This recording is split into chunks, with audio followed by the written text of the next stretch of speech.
sábia conferência. Passo de seguida a palavra à professora Susan Brown, do Centro Português na Community College de Rhode Island.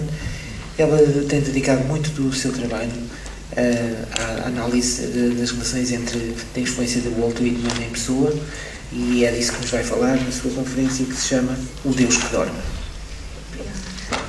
Eu queria agradecer à Casa de Fernando Pessoa e, sobretudo, a Inês de Cunha e de Margarida Lagos, e também queria dizer Happy Birthday a Maria Lagos. Também queria agradecer ao Paulo, porque eu acho que o Paulo acaba de fazer uma boa criar um bom pano de fundo para o que eu vou dizer agora. Bom, há 35 anos, num artigo intitulado La Poésie de Pessoa entre 1910 e 1914, Le Creuset de l'électronisme, Eduardo Lourenço, procurando vestígios embrionários de Cairo e Campos em certos poemas pré-acadêmicos, chega à conclusão que a Pessoa procurava encontrar uma forma durante esse período de 4 anos, forma essa que lhe seria revelada por Whitman, de modo tal que revolucionaria a poesia tanto nos seus aspectos estruturais como nos de conteúdo. E no prosseguimento da sua argumentação refere que a encarnação concreta de Cairo, ponto de passagem a transição de Pessoa para Pessoa Campos, tem de ser explicado primeiro, e que só à luz de folhas de erva se pode proceder a essa explicação, incluindo a sua famosa lição e a sua figura central de mestre. Estão a ouvir bem? Sim. Dentro dos limites do tempo que me for dado, queria tomar a tese de Lourenço como ponto de partida e desenvolvê-la ao fim de mostrar até que ponto a persona do poeta pastoril tem uma ligação íntima com a persona de Walt Whitman, especialmente a persona que se apresenta no maior e mais famoso poema de Folhas de Erva. Desculpa essa coisa chatice. Não sei bem como. Bom, a Folhas de Erva, que é o Cântico de Mim, Song of Myself, um longo poema de 52 secções, onde na primeira secção Whitman já se... Estás a ouvir? Tenho a impressão que não. Está bem, mas é uma chatice. Então... E agora? Esqueça-se que isto existe. Mas se não ouvem, não vale a pena falar, não é?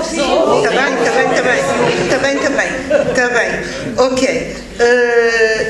Especialmente a persona que se apresenta no maior e mais famoso poema de Folhas de Erva, que é o Cântico de Mim, um longo poema de 52 secções, onde na primeira secção Whitman já se identifica como natureza desconstrangida e com energia original.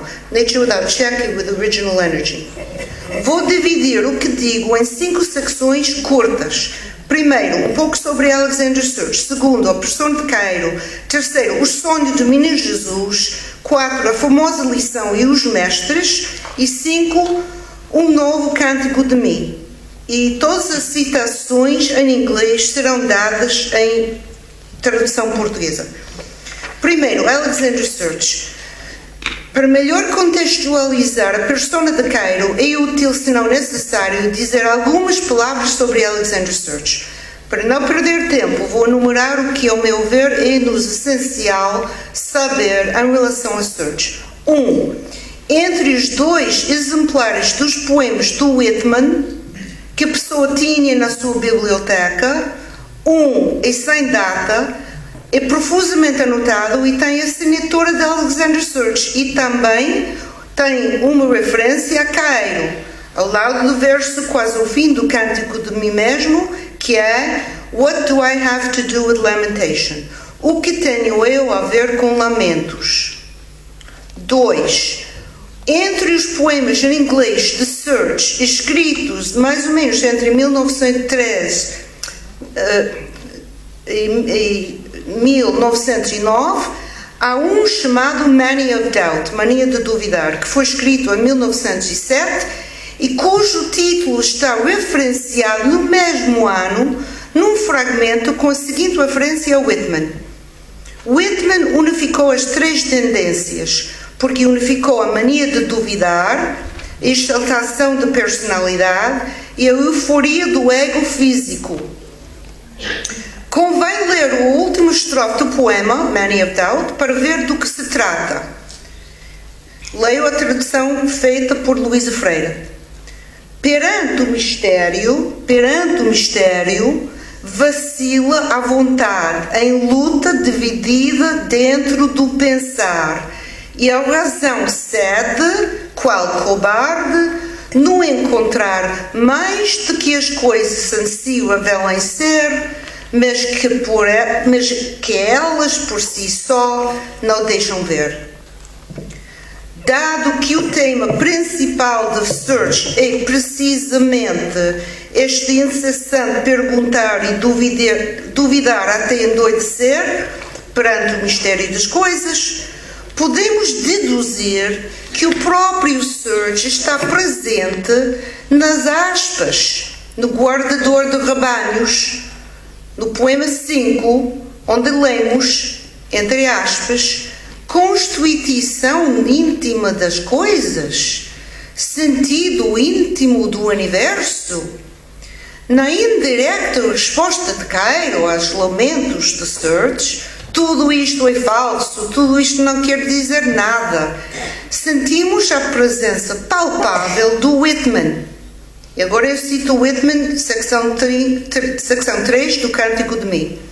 Aqui estamos, eu e o mistério. Claro e suave é a minha alma, claro e suave tudo o que não é a minha alma. Faltando um, faltam ambos, e o visível é a prova do invisível, até que se torne invisível e por sua vez seja provado. Em conclusão, pode-se concluir, embora seja um esboço muito incompleto de Search, que há interligações concretas e significativas entre ele, Whitman e Cairo, e além disto podemos conjecturar que Cairo nasceu através de uma leitura intensa e prolongada ao longo de um período de mais ou menos 7 anos, resultado de uma tradução feita por pessoa do texto interiorizado do Whitman, a sua musa.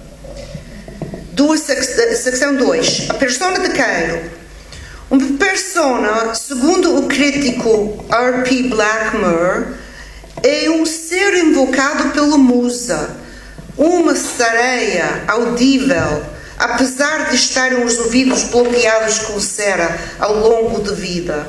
Uma tradução de que não sabemos que, de facto, sabemos, o que, em parte, nós somos. Esta definição parece-me perfeita para indicar o tipo de influência sofrida por pessoa ao encontro com seu grande camarada, o seu funicular do Olimpo, como Campos insiste nestes versos de Whitman. Saudação a Whitman. Eu cito só alguns. Quantas vezes eu beijo o teu retrato? Lá onde estás agora não sei onde é, mas é Deus. Amante impotente e fogoso das 9 musas e das graças, funicular do Olimpo até nós e de nós ao Olimpo. Embora no caso de Cairo a presença do Whitman seja muito mais subtil do que a sua presença em Campos, é possível discerni-la, mas tem que ser menos através de linguagem como em Campos e mais através dos gestos feitos pela linguagem. E assim porque a voz de Cairo, como vou mostrar na próxima secção, é uma personificação da alma referida, mas nunca personificada por Whitman, ao passo que a voz de Campos é muitas vezes muito mais whitmaniana do que o próprio Whitman. Assim, a analogia mais evidente com Cairo ocorre na maneira como faz a sua apresentação no poema inicial, para depois desaparecer lentamente no final da sequência poética. Refiro-me ao modo como estabelece a sua relação com o leitor. o leitor. No final do primeiro poema, ele saúda o leitor e recomenda que se identifique com ele, como uma árvore antiga, e que procure conforto e abrigo nos seus versos. E no penúltimo poema, lentamente parte com o ar, entregando-se à terra e deixando os seus versos aos leitores. Estes mesmos gestos de Cairo encontram-se integrados nos seguintes versos do Whitman, ao final do Cântico de mim. A derradeira luz do dia detém-se para mim, lança a minha imagem após as outras, tão real como todas. Sobre-os atrai-me para as brumas e as trevas. Parto como o ar, sacudo meus cabelos brancos ao sol fugidio, disperso a minha carne em remoinhos, deixo-a flutuar em cortes de renda, entrego-me à terra para crescer da erva que amo. Se me queres de novo, procura-me sob as solas das tuas botas. Mal saberás quem sou ou o que significo, mas mesmo assim serei para ti a saúde e filtro e fibra do teu sangue. Se não me encontrares a primeira, não te examinas. Se não me achares num lugar, procura-me noutro. Estarei algures à tua espera. Cairo acena um lenço branco os seus poemas, assim como Whitman sacode os cabelos brancos. E em ambos os casos estabelece com o leitor uma relação imediata. Individualiza-se o leitor ou a leitora a quem o poeta se dirige com uma intimidade que cria a ilusão de um contacto real, quase físico. Com uma força de natureza, o poeta transmite a todos os que leem uma disposição saudável e um caloroso humor jovial, garantindo o efeito salutar de poesia tanto no corpo como no espírito. Em ambos os casos, o leitor tem a curiosa sensação de que o poeta ainda se encontra consigo algures, com uma presença que não morreu, que está sempre ao seu lado, à sua espera, filtrada pelo ar que se respira. Mas há uma diferença importante. São os poemas de Cairo que são dispersos na terra, e não, como faz Whitman, o corpo. Enquanto Whitman se descreve a si mesmo como um homem que se vai transformando através das suas palavras, através das suas experiências, Cairo é desde sempre apenas as palavras enunciadas através da máscara do poeta pastoril. Uma vez que estabelecemos esta semelhança, estamos melhor dispostos para perceber na voz do poeta pastoril um eco inegável do Whitman. Comparemos, por exemplo, os 6 versos de Cairo no poema 28 com os últimos versos da secção 20 do Cântico de mim. Versos anotados em ambos os exemplares que a pessoa tinha do poeta americano. Leio primeiro o Whitman. Existo como sou, e isso basta. Se mais ninguém no mundo o sabe, fico contente. E se todos e cada um o sabem, fico contente. Agora leio Cairo. Por mim, escrevo a prosa dos meus versos e fico contente, porque sei que compreendo a natureza por fora e não a compreendo por dentro, porque a natureza não tem dentro, senão não era a natureza. Se trocarmos a palavra natureza, citado só aqui em Cairo 3 vezes, se trocarmos a palavra natureza por eu, vemos algo extraordinário e algo extraordinariamente ligado ao Whitman. Não é a óbvia semelhança de fico contente, mas uma semelhança muito mais profunda que tem a ver com a própria definição do poeta. É que as palavras universo, natureza, eu, são completamente permutáveis. São 3 sinônimos no vocabulário de ambos os poetas. Falarei um pouco mais sobre isso na última secção. Apesar de todos os esforços para apresentar o poeta pastoril como uma presença física, é fundamental evitar a tentação de pensar nele como um homem. Cairo nunca guardou rebanhos, não é pastor, não é sequer um ser humano com uma existência real.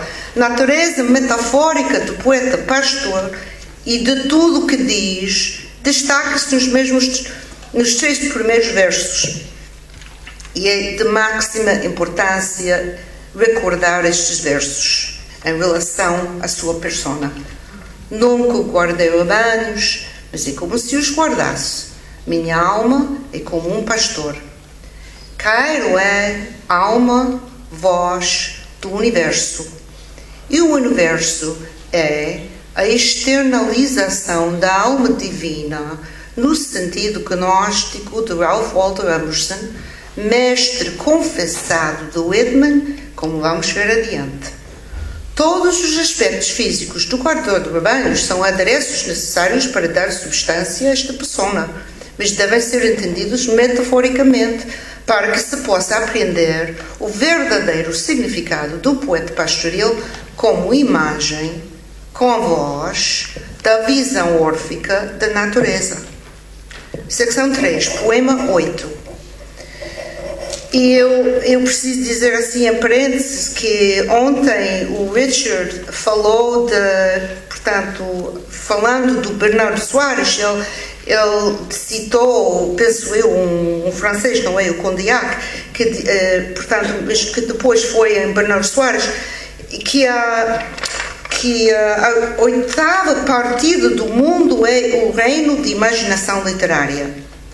Eu digo isto porque eu acho que o poema 8, o 8º poema, como eu vou mostrar agora, é fundamental, é um poema de máxima importância.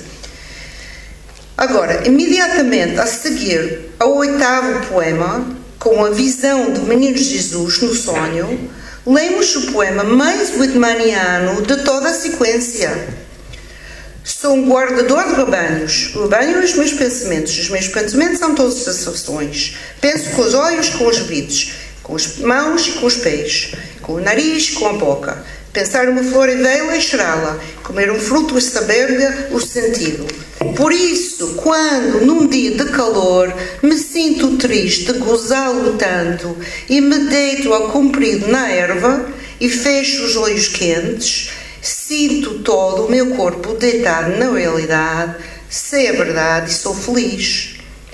Para entender precisamente o que levou Cairo a esta proclamação, que vem depois do sonho, portanto, no poema que segue o sonho de visão, para entender precisamente o que levou Cairo a esta proclamação, temos que recorrer à secção 5 de Cântico de Mim, onde deparamos com a famosa cena na erva de comunhão entre o Whitman e a sua alma.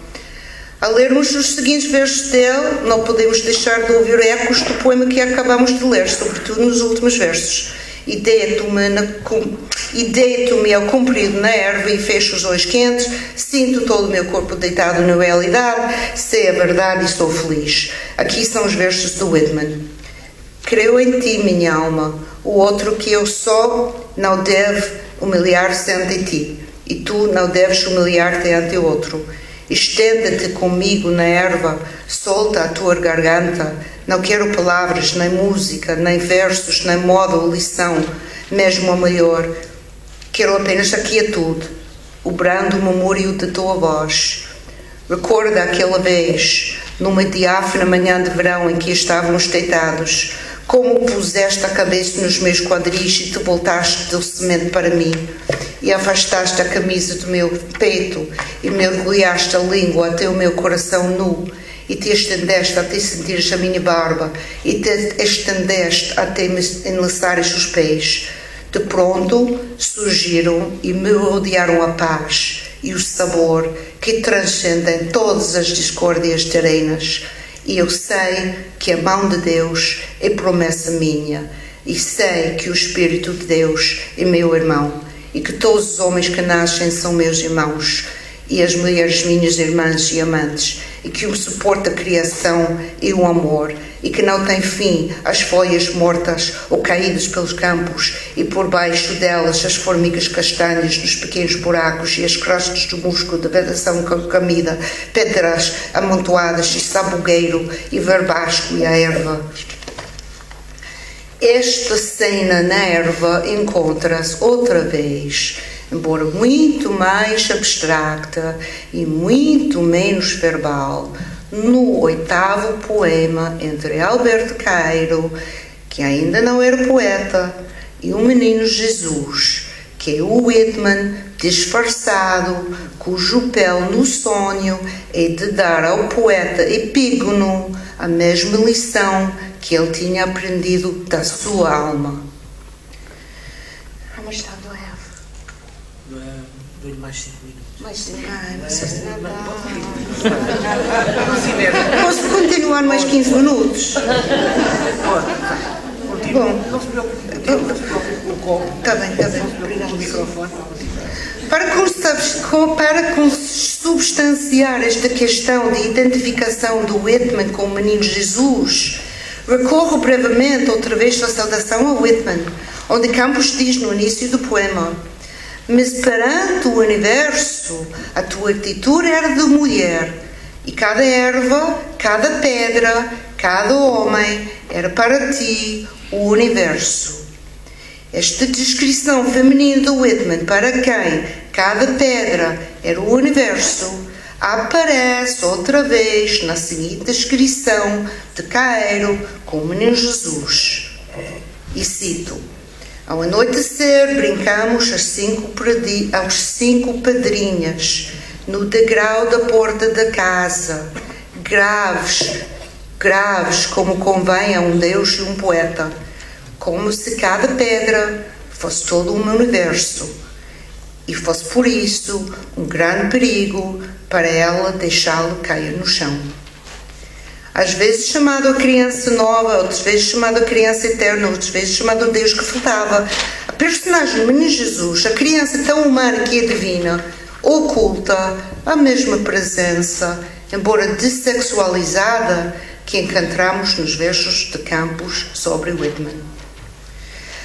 Bom, eu tenho mais provas disso, mas se eu só tenho 3 minutos, eu acho que eu tenho que cancelar, não é? Bom, então eu salto coisas que são importantes, mas olha, em conclusão, o maior significado, isso é muito importante, o maior significado do 8º poema reside na sua narração e transformação de Cairo como poeta. Tudo o que ele diz nos outros 48 poemas tem que ser relacionado, penso eu, com este poema matriz, onde o drama central acontece na íntima relação entre o poeta Epígono e o seu mestre, aparentemente o menino Jesus, mas cujo nome esconde tanto como revela a verdadeira presença do Whitman. Agora, a secção 4 é talvez o mais importante. Mais 3 minutos, está bem. Depois publicamos os textos. Está bem. Mais 3 minutos, está bem? Ok. Nos seguintes versos, o novo poeta relata a lição de seu mestre e simultaneamente a descoberta de si mesmo como poeta. A criança tão humana que adivina esta minha cotidiana vida de poeta, porque ela anda sempre comigo e eu sou poeta sempre. Pronto. O conhecimento transmitido do poeta pastor é o conhecimento gnóstico de Emerson, mestre de Whitman, e por extensão mestre de Machaqueiro. Whitman tinha confessado a sua dívida a Emerson com estas famosas palavras: eu fervilhava apenas, mas Emerson levou-me ao ponto de ebulição. Até agora não temos uma confissão tão aberta de parte de Fernando Pessoa, porém, isto é um grande porém, sabemos isto. Pessoa tinha um livro de Emerson na sua biblioteca e entre muitos ensaios profusamente anotados há um que tem particular interesse, que se chama Natureza. E ali encontramos 2 afirmações fundamentais. O primeiro é: toda a ciência tem o objetivo, nomeadamente, de descobrir uma teoria sobre a natureza. Segundo Emerson, a ciência tem que ser poética, o que nos obriga a pensar no poema em conjunto de Cairo, onde ele disse: não quero incluir o tempo no meu esquema, não quero pensar nas coisas como presentes, quero pensar nelas como coisas. Eu não os devia transportar por nada, devia vê-las Apenas vê-las até não poder pensar nelas, vê-las sem tempo, sem espaço, ver podendo dispensar tudo menos o que se vê. E esta é a minha ciência de ver, que não é nenhuma.